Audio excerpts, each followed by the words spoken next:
అందరికీ శనార్థులు ఉండాల మళ్ళా మీ దివనార్థులు ముందర ఖతర్నాక్ వార్తలకు స్వాగతం సుస్వాగతం. మేడారం పోయిండు సీఎం రేవంత్ సారు. మేడారం గురించి మాట్లాడిండు మొక్కులు చెల్లించుకొని. అమాస అర్ధమరాత్రి సురైంది నాగోబా జాతర.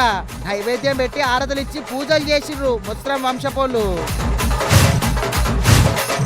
బీఆర్ఎస్ ని గెలిపియాలంటుండు కాంగ్రెస్ లో ఏరిన మైపాల్ సారు. ఎంటిక మందం సుత కాలే అంటుండు కాంగ్రెస్ తోటి పనులు. బండ్లకనే సారు పాదయాత్ర పోతాండు షాద్నగర్ కెంచి తిరుమల. ఇక ఎప్పుడు సచివాలయంలో జరిగే క్యాబినెట్ మీటింగు ఎరేటిగా ఇక జంగల్లో జరిగింది. భాగ్యనగరంలో జరిగే క్యాబినెట్ మీటింగు జిల్లాలో జరుగుడు తెలంగాణ వచ్చినాక ఇదే మొదటిసారి అన్నట్టు. ఇక సీఎం సారు మంత్రులు పెద్ద పెద్ద సార్లు ఇట్లా బగ్గమందే వచ్చి కూర్చొని ముచ్చట పెట్టిండ్రు. ముఖ్యమైన పనులు ఏమైనాయి, సార్ ఏం చేసిండు, గద్దెల పూజ ఎట్లయింది, ఏం కథ, మరి సీఎం సార్ ఏం మొక్కులు చెల్లించిండు, ఇట్లా అన్నీ నడుచుకుందాం పాండ్రి. చలో మేడారం.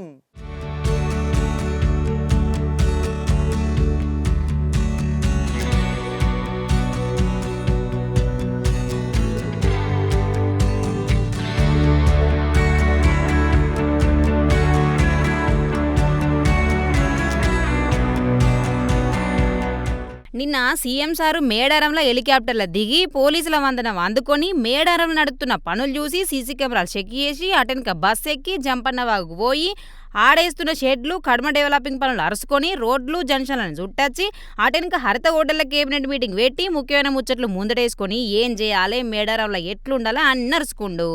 ఇక జిల్లాల పునర్విభజన ఇంకిన్ని ముఖ్యమైన ముచ్చట్ల మీద కూడా మాట్లాడి రాత్రి అయినాక ఆడనే ఉన్నాడు సీఎం సారు.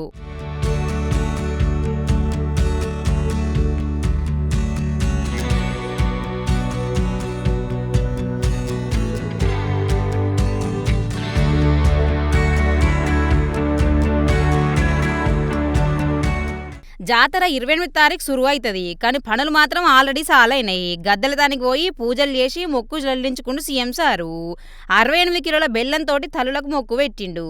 ఫస్ట్ మొక్కు సారదే. డిప్యూటీ సీఎం బట్టి విక్రమార్క మంత్రులు ఎమ్మెల్యేలు సుతం వనదేవతలకు మొక్కులు పెట్టుకుర్రు. ఇక ఆడోళ్లకు ముందు స్థానం ఇచ్చే రేవంత్ సారు ఈసారి కూడా ఆడోళ్లకే ముందు దర్శనం చేసేటట్టు ఏర్పాట్లు చేపించిరట. సచ్చిన తర్వాత ఏమన్నా మంచి పని చేసినా అని చూసుకుంటే ఎవరికి ఎట్లుంటుందో నాకు తెలియదు, కానీ నేను మాత్రం మంచి పని చేసినా పేదోళ్ళకు గిరిజనులకు సంతోషం పెట్టేటట్టు మేడారంలో మంచి కట్టడాలు కట్టించినా ఈ తృప్తి నాకు ఉంటదంటే సీఎం సారు. ధీరత్వమే దైవత్వంగా మారింది మేడారం. గుడిలేని తల్లులకు గుండె నిండా కలిపే జాతర లెక్క మేడారం అయిందని గొప్పగా ఓడిండి సారు. ప్రతి మనిషి 50 ఏళ్ళలో 60 ఏళ్ళలో 100 ఏళ్ళలో జీవిస్తాడు, కానీ అతను మరణించిన రోజు అతని కుటుంబ సభ్యులు కానీ అతనికి తెలిసిన వాళ్ళు కానీ అతను జీవిత కాలంలో ఏమైనా ప్రజలకు ఉపయోగపడే పని చేసిండా అని వెనుదిరిగి చూసుకుంటే చాలామంది జీవితాలలో శూన్యం కనిపిస్తుంది. కానీ నాకు ఒకవేళ ఏ రోజైనా మరణం అంటూ వస్తే ఆ రోజు వెనక్కి తిరిగి చూసుకున్నప్పుడు సమ్మక్క సారలమ్మ జాతరకు అద్భుతమైన ఏర్పాట్లు చేసి గిరిజనులకే కాదు గిరిజనేతర సోదరులకు కూడా ఒక మంచి పుణ్యక్షేత్రాన్ని అందించిన అనే సంతృప్తి మిగులుతుంది. ఇది అరుదైన అవకాశం. 800 సంవత్సరాల చరిత్ర కలిగిన సమ్మక్క సారలమ్మలు కాకతీయులపై పౌరుషాన్ని ప్రదర్శించి కాకతీయుల మీదనే కత్తి దూసిన ఆడబిడ్డలకు గొప్పగా ఈ ఏర్పాట్లు చేయడము నాకు జీవితకాలం గుర్తుండిపోయే సందర్భం. అందుకే ఈనాడు మొత్తం మంత్రివర్గాన్ని రాష్ట్ర ప్రభుత్వాన్ని ఇక్కడికి తీసుకొచ్చి సమ్మక్క సారలమ్మ సన్నిధిలో 2023 ఫిబ్రవరి 6 తారీఖు నాడు ఏ మొక్కైతే మొక్కినమో ఈనాడు ఆ మొక్కును చెల్లించుకున్నాము. ఈ సంతృప్తి జీవితకాలం గుర్తుంటుంది. ఖచ్చితంగా ఇక్కడ ఒక తిరుపతి స్థాయిలో ఒక కుంభమేళ స్థాయిలో భక్తులు నిరంతరం ఇక్కడికి వస్తూనే ఉంటారు. 2023 ఫిబ్రవరి 6న మేడారం కెంచి హాత్ సే హాత్ జోడో యాత్రలో మేడారంను చరిత్రలు నిలిచిపోయేటట్టు చేస్తామని చెప్పినాం. ఇప్పుడు చేసి చూపించినాం. 3 ఏళ్లలో అన్నమాట నిలబెట్టుకున్నాం, అన్నది చేసి చూపెట్టినాం అంటే సారు. ఇక ఈ జాతరకు 251 కోట్లు మంజూరు చేసిరట. 151 కోట్లతోటి జాతర నిర్వహణ ఏర్పాట్లకు 101 కోట్లు, గద్దెల పెంపు ఇంకిన్ని పనులకు ఇచ్చిరట. మేడారం వచ్చిన సారుకు మంచి విందిచ్చిర్రు. ఇక నిన్నటి సంధి ఎరైటీ వంటలు తింటాడు సారు. పొద్దుగాల ఛాయలకు పువ్వు టీ, కరక్కాయ ఛాయ, లంచ్కు బొంగు చికెను, నాటుకోడి కూర, మటను, గోదావరి చేప, గంగరొయ్యలు, అడవి చిక్కుడు, ఉలవచారు, చింతచిగురు ఇగో ఇట్లా తినదందుకు మస్తు పెట్టిరట. ఇప్పు పువ్వుతోటి లడ్డు, గిరిజనుల పద్ధతులు చేసిన వంటకాలతోటి సీఎం సారు, మంత్రి, ఎమ్మెల్యేలు, ఎమ్మెల్సీలు మంచిగా తిన్నారనుకోర్రి. ఇగో గిట్లయింది మన నిన్న ఇయ్యాల కలిపి సారు పోయిన మేడారం జాతర జోరు ముచ్చట్లు.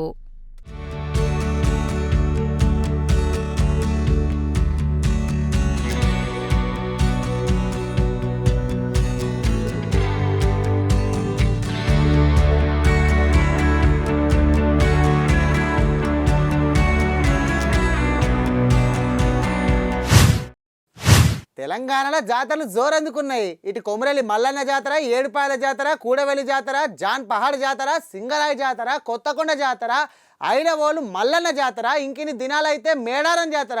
అబ్బబ్బబ్బబ్బా, జాతర వచ్చిందంటే పెద్ద జాతర, ఊరు వడలో కదిలిపోతుంది అనుకోండి. కానీ ఇప్పుడు నాగోబా జాతర సురైందోళ్ళు మేడారం పోయి అత్తివి. మరి ఇప్పుడు నాగోబా జాతరకు చూద్దాం పాండి, నడురు ఏం నడుతుందోడా.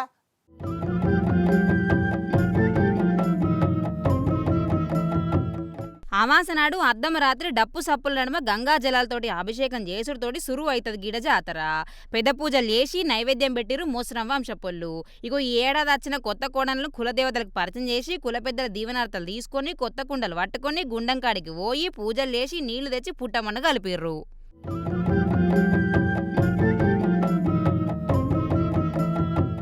10 దినాలు సాగే ఈ జాతర ఆదివాసులకు పెద్ద పండగ.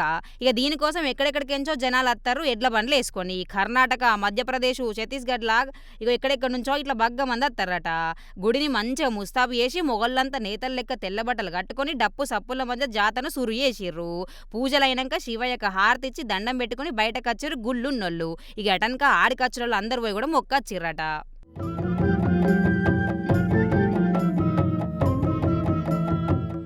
ఈ నెల 22 తారీఖు నాడు దర్బార్ సుతం ఉంటదట. ఇంట్లో ఆదివాసీలకు ఉన్న కట్టాలు, తీరాల్సిన పనులు అన్ని మాట్లాడుకుంటారు.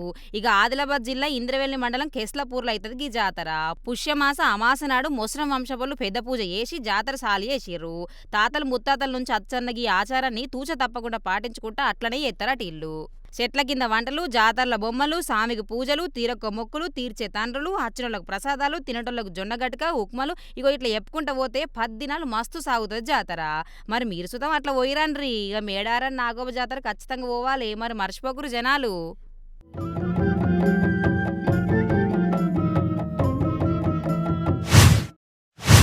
ఇండ్ల నుంచి అండ్లకు, అండ్ల నుంచి ఇండ్లకు దుంకుడు, పార్టీలు మారుడు, ఎమ్మెల్యేలు మంత్రులకు కామను. యాడుంటారు, ఎక్కడికి వెళ్ళి ఎక్కడికి పోతారో తెలియదు. ఎవల శాతి గుద్ది పోతారో చూస్తామో అర్థం కాదు.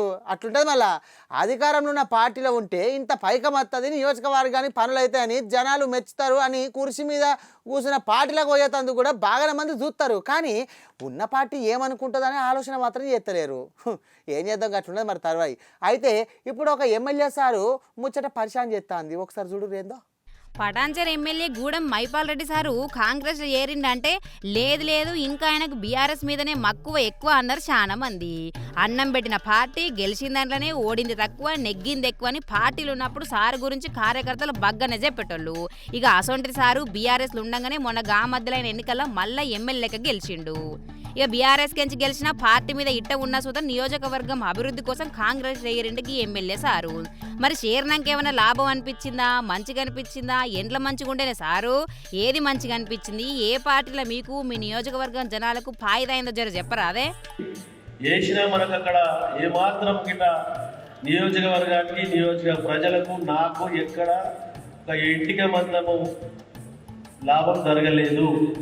నియోజకవర్గానికి, నియోజక ప్రజలకు, నాకు ఎక్కడ ఒక ఇంటికి మందము లాభం జరగలేదు. ఒక ఇంటికి మందము లాభం జరగలేదు. అన్ని కోర్టు ద్వారానే చూసుకుంటా ఉన్నాం. కాబట్టి అందుకే ఆలోచన చేసి ఈరోజు అబ్బరి బిడ్డ గంత మాట అంటేవేంది సారు? ఆయనతో ఈ మాట అధికారంలో ఉన్న పెద్ద సార్లు వింటే గరంగా ఆగిట్టే సారు. నీ కథ పాడవాడ కాంగ్రెస్లో వచ్చినాక ఏం మంచిగా లేదు, ఎంటిక మందం కూడా ఫాయిదా లేదు, నాకు లేదు, నా ప్రజలకు లేదు అంటాడు. మరి అయితవనే సారు ముందుగాల మరి మున్సిపల్ ఎన్నికలు ఉన్నట్టున్నాయిగా, గీ అభిమానంతో బీఆర్ఎస్ పార్టీ వాళ్ళని గెలిపిద్దామంటారా లేక కాంగ్రెస్ పార్టీలు ఉన్నందుకు ఆ పార్టీని గెలిపియాలంటారా? మీ కార్యకర్తలకు ఏమన్నా నచ్చి చెప్తావు సారు? కన్న తల్లిదండ్రులను మరవకుండా 3 సార్లు నాకు టికెట్ ఇచ్చి మీ అందరి ఆశీర్వాదంతో బీఆర్ఎస్ పార్టీ మీద గెలిచినాం కాబట్టి రేపు మనకు మీరందరూ కష్టపడి చేసిర్రు, మున్సిపాలిటీలు చేసిర్రు, నియోజకవర్గ స్థాయిలో ప్రజలందరూ చేసిర్రు. ఇప్పుడు 5 మున్సిపాలిటీలలో 104 మంది కౌన్సిలర్లు ఉన్నారు. 5 మున్సిపాలిటీలలో 104 మంది కౌన్సిలర్లు. దానికి మనం అందరము ట్రేడ్ యూనియన్ పరంగా ఒక వింగు, ఇక్కడ పెద్ద మనుషుల పరంగా ఒక వింగు, కుల సంఘాల పరంగా ఒక వింగు, అన్ని రకాల కేటగిరీ వైజ్లో విభజించి మనము 5 మున్సిపాలిటీలలో కొద్దిగా మనకున్న సత్సంబంధాలు, ఫ్రెండ్షిప్ అనుకో, చుట్టరికం అనుకో, బిజినెస్ అనుకో, ఇంకోటి రకరకాల సంబంధాలు ఉంటాయి. మనకి 20 కిలోమీటర్ల రేడియేషన్ మన కాన్సెన్స్ మొత్తం. ఇక్కడ తెల్లాపురవో, ఇక్కడ గుమ్మడిదాలో, ఎక్కడ పోయినా 20 కిలోమీటర్ల దూరంలోనే మనం అందరం కలిసి ఉంటాం. అయ్యో సారు మళ్ళీ పెద్ద మాటనే అన్నావు గానే 5 మున్సిపాలిటీలలో 104 కౌన్సిలర్లు ఉన్నారు, వాళ్ళందరినీ గెలిపియాలంటాడు. చుట్టాలే అనుకోర్రి, దోస్తులే అనుకోర్రి, ఎవలకాలు డివైడ్ అయ్యి ఈ వింగు ఆ వింగు లెక్క ఏకమై గంపగుత్త లెక్క మనోళ్ళని గెలిపియాలి, కట్టపడాలి అంటాడు మైపాల్ సారు. అవుగాని సారు మరి ఆ పార్టీలనే ఉండి ఆ పార్టీని కాదు బీఆర్ఎస్ పార్టీని గెలిపిద్దాం అనబడితివి, మరి చూసుకోవే ఓలకు నచ్చినా ఇంకోలో కోపం వచ్చేమాట మాట్లాడితివి. ఏందో నువ్వులా ఈ రాజకీయాలు అసలే అర్థమై పాడుగావు, ఎవరెంట్లు ఉంటారో ఏం మాట్లాడతారో.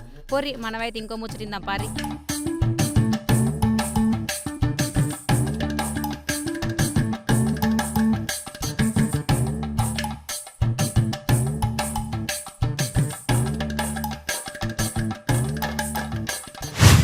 ఏడుకొండలవాడ వెంకటరమణ గోవింద. అబ్బా ఈ ప్రైమ్ లైన్ అంతా నాదే. ఇదైతే చిన్నది. ఇక రాష్ట్రానికి సీఎం నేనే అయితే కాదు దేశానికే పిఎం నేనే అయితే, అమెరికా ప్రెసిడెంట్ అయితే చట్ ఆ స్వామిని కోరుకోవన్నా. అయినా అద్దులే, ఇవి కోరుకుంటే మొక్కల సుతం ఆ తీరు నెరవేర్చాలి. స్వామిని మొక్కినట్టు కాదు, కోరిక తిరిగితే మొక్కును కోరుకోవాలి. ఏం చేస్తాం మరి? ఇక పొద్దెక్కదాకా వండుకొని పూటకు 4 సార్లు తిని నాతోటి ఆ మొక్కులు అవుతుందా కానీ ఇక బండ్ల గణేష్ అన్నను చూస్తే మాత్రం గిట్లా ఉండాలి సంకల్పం అని అనిపిస్తుంది. ఇంతకు ఏం చేసిందంటారా బండ్ల గణేష్ అన్న? చూడరు మరి. ఏడుకొండలవాడ వెంకటరమణ గోవింద. మీరేమన్నా స్వామిని మొక్కిర్రా? కోరిన కోరికలు తీరితే మొక్కులు చెల్లించాలి. గీ దేవునికనే కాదు కానీ ఏ దేవునికైనా సరేనులా కోరికలు కోరితే అవి నెరవేరినాక తీర్చాలి. గప్పుడే మనసు నిమ్మలం అవుతుంది. లేకపోతే ఏ చిన్నదైనా అబ్బాగా మొక్కుంది చేయకపోతే అందుకే ఇట్లా అవుతుంది కావచ్చు అని తేపకు మదన పడతాం కదా. కానీ గివేం లేకుండా కోరిన కోరిక తీరినాక బండ్లన్నా ఏకంగా ఏడుకొండల ఎంకన్న దగ్గర కాలు నడక పోయినందుకు తువ్వబట్టిండు. పక్కపుంటి శివ సరస్వతం ఉండు కదా.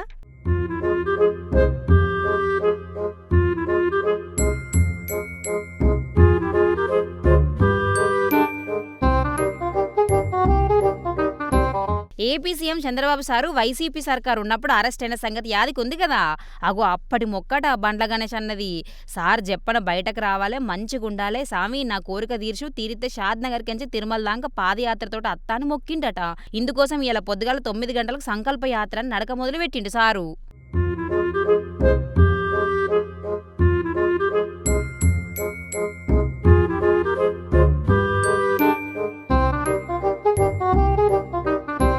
వైసీపీలు ఉన్నప్పుడు సార్ అరెస్ట్ చేసుడితోటి బాధపడి మదనపడి ఈ కోరిక కోరిండట.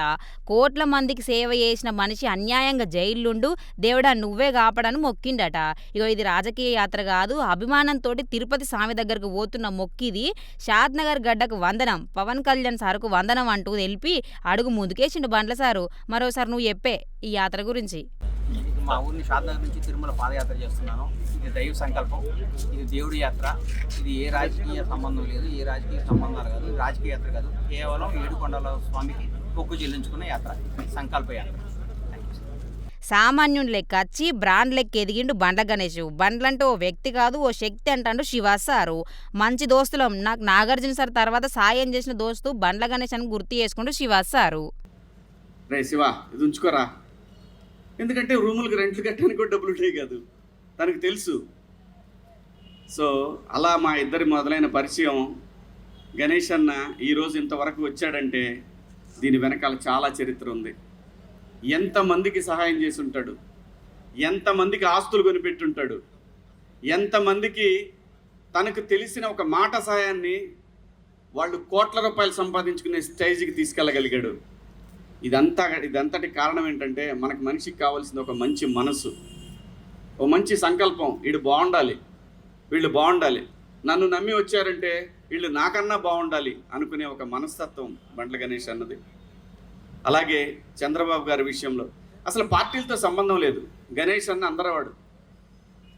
స్వతహాగా తన కాంగ్రెస్ అభిమాని చెప్పి ముందు నుంచి ఆయన చెప్పాడు, అది మనందరం చూసాం. ఇప్పుడు చెప్తాడు, రేపు చెప్తాడు. మాట మార్చే రకం కూడా కాదు. ఒకవేళ తప్పు చేస్తే లేదు లేబ్బాయి పొరపాటు అయిపోయిందని చెప్పే రకం. అది ఎవరికి ఉంటుందంటే ఒక నిజాయితీ పరుడికి మాత్రమే అటువంటి లక్షణం ఉంటుంది. ఇగో ఇది రాజకీయ యాత్ర కాదు, సంకల్ప యాత్ర అని చెప్పినా కూటమి సర్కార్ కుర్చీ మీద ఉంది కాబట్టి ఏమన్నా రాజకీయం కోసం ఇట్లా ఏత్తర్రా లేకపోతే మొక్కు కోసమేనా, ఏం లాభం లేకుండా గింత దూరం నడతారా అని కొందరంటే లేదు లేదు భక్తి నమ్మకంతో చేసే సంకల్ప యాత్రనే ఇదని బండ్లన్న అభిమానులు గట్టిగానే చెప్తారు. ఇవో మరి ఈ యాత్ర చివరకు ఏమైతుందో చూడాలి.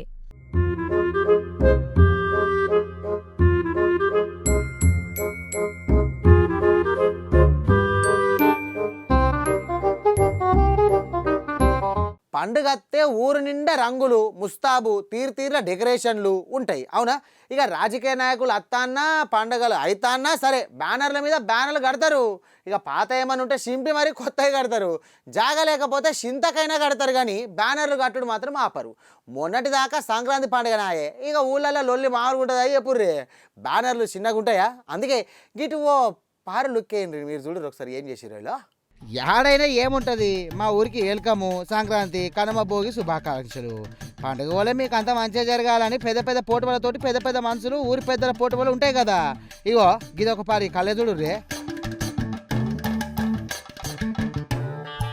చూసిరా మంచిగా చూడుర్రి.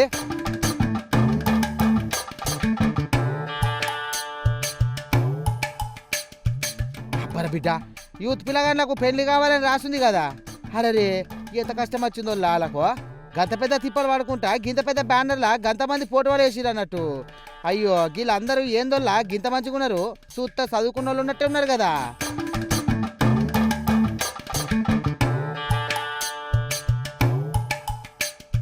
మరి ఇక్కడ పిల్ల కావాలని మొగోళ్ళు పోటువాళ్ళు అందరు చేసిండ్రు. మరి ఇంతమందికి పిల్ల దొరుకుతలేదు అనోళ్ళ నాకు అర్థం కాదు ఈ చదరంగ సలగుండా. ఇక మా వాళ్ళకి పిల్ల కావాలని స్టార్ యూత్ కు యువతి కావాలి అని మగ పిల్లగాళ్ళు పోటువాళ్ళు బ్యానర్లు వేసి అంటించిరు గిట్లా. అంటగా ఊళ్ళో గింతగానం మంది పెళ్లిగానోళ్ళు ఉన్నారు అన్నట్టు. ఇక అందరూ ఆడపిల్లగాళ్ళను అద్దు అనుకుంటే ఇక ఇంకెట్లా మరి ఎప్పుర్రి.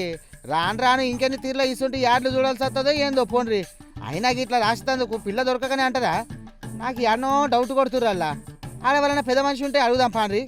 చాలా మందికి తెలియజేయడం ఏమంటే మా యువతను చూపించాం. మా యువతకు వయసు అయిపోలేదు, కాకపోతే వాళ్ళు సాఫ్ట్వేర్ ఉద్యోగస్తులు. వధువు కావాలని హైలైట్ చేయాలని ప్రపంచానికి తెలియజేయాలని పెట్టడం జరిగింది. ఎందుకు పెట్టడం జరిగిందంటే ఇది మన ఆంధ్రాలో ఇంత అన్యాయంగా జరిగిపోతుంది. అమాయకులుగా ఉండేవాళ్ళు కూడా నేర్చుకుంటున్నారు. ఈ పెళ్ళి కావాలంటే ఒక కారు, ఒక విమానం, ఒక రైలు ఉందా అని అడిగే ప్రయత్నం చేస్తూ ఉన్నారు. ఇది తప్పు. దయచేసి దీన్ని మానేయండి. అగో గది సంగతి. మా యువతను చూపించినాము, వాళ్ళకు ఏజ్ కాలేదు, ఇక వాళ్ళకి పెళ్ళి కాక కాదు, ఆ పిల్ల దొరకక కాదు, కానీ ఇది ఒక అవేర్నెస్ లెక్క అంటుండు ఈ పెద్ద మనిషి. కారు కావాలి, పెద్ద బంగ్లు ఉండాలి, రైలు ఉండాలి, విమానం కావాలని కోరుతుర్రు. పైసా ముఖ్యం కాదు, కారు ఒకటే దారి కాదు, 10 మంది కావాలి, 10లో మనము ఉండాలి. అందరు అర్థం చేసుకోరు అంటుండు ఈ పెద్ద మనిషి.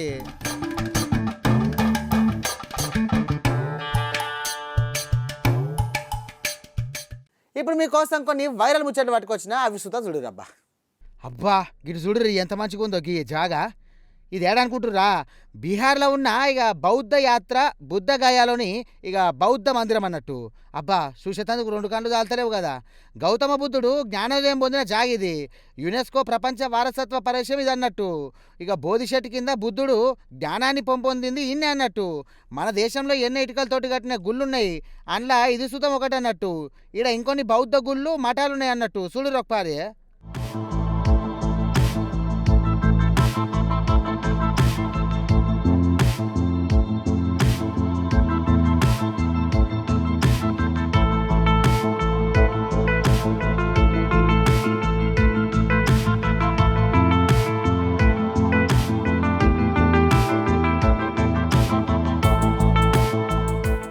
ఎంత మంచిగా డెకరేషన్ చేసిరు కదా, చూసేటందుకు మస్తు కలర్ఫుల్గా ఉంది.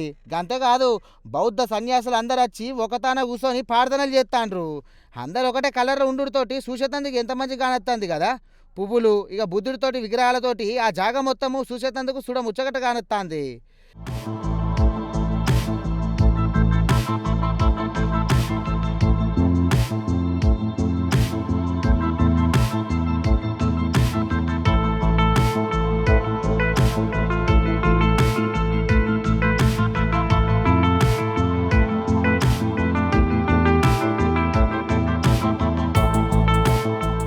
ఇక గిది చూడుర్రి, చలి పెరిగింది. గీ పక్షులను చూడుర్రి, గుంపుకు గుంపు భలే ఉన్నాయి కదా. మన తాన మొత్తం నిన్న మొన్నటి దాకా గాలిపటాలతోటి నిండితే ఆడ మాత్రం ఇగో గీ పక్షులతోటి నిండింది అన్నట్టు. కిలకిల గానము పీచు పీచు అనుకుంటా సప్పుడైతే ఏందో అని ఇక జనాలు బయటకు వచ్చి చూసిరట. వీటిని చూసి పరేషాన్ అవుతాండ్రు. ఇక వలస వచ్చినట్టు అత్తయ్యట గీ పక్షులు.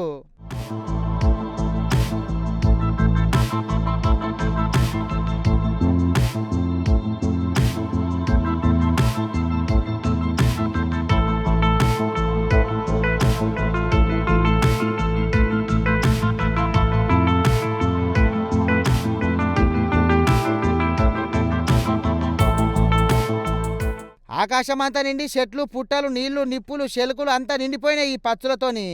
ఏడ చూసినా ఇవే కానచ్చుడితోటి జనాలు బహుసంగరంగా చూస్తాండ్రు.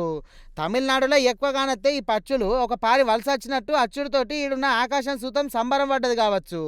నీళ్ళు ఉరకలేసినాయి, చెట్లు చల్లటి గాలనిచ్చుకుంటా ఊగుతున్నాయి. ఇక